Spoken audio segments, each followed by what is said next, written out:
Our culture is increasingly visual.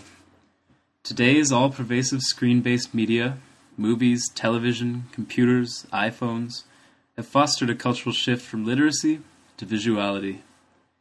That you're watching this slidecast rather than skimming over an article or essay attests to the growing power of images in contemporary thinking.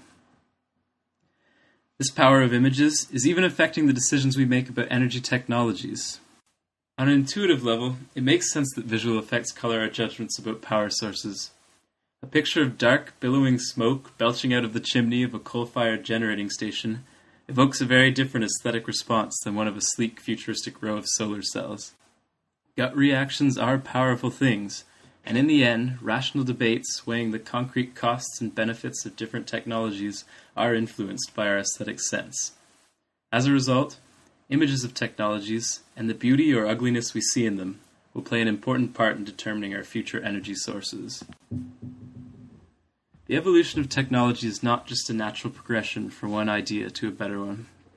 With the benefit, or maybe hindrance, of hindsight, it's easy to think we use the inventions we do because we're sensible creatures who have made rational choices about what best suits our needs.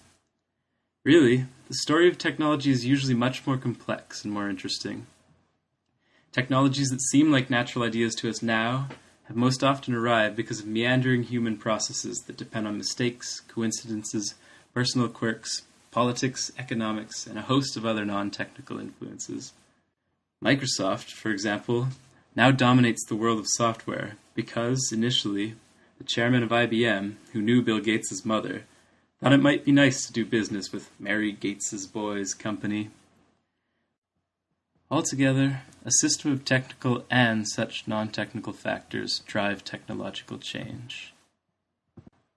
Aesthetics is one of the many non-technical factors playing a part in the current evolution of our energy system. Look at wind power. Wind is considered to be the most cost-efficient, promising source of renewable energy. In the United States, electricity can now be generated less expensively from wind than from coal.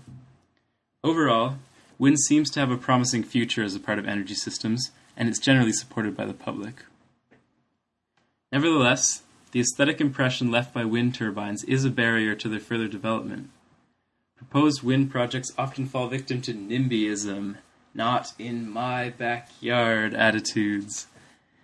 People living near prospective sites for wind farms fight their construction, claiming that they spoil the scenery and decrease property values.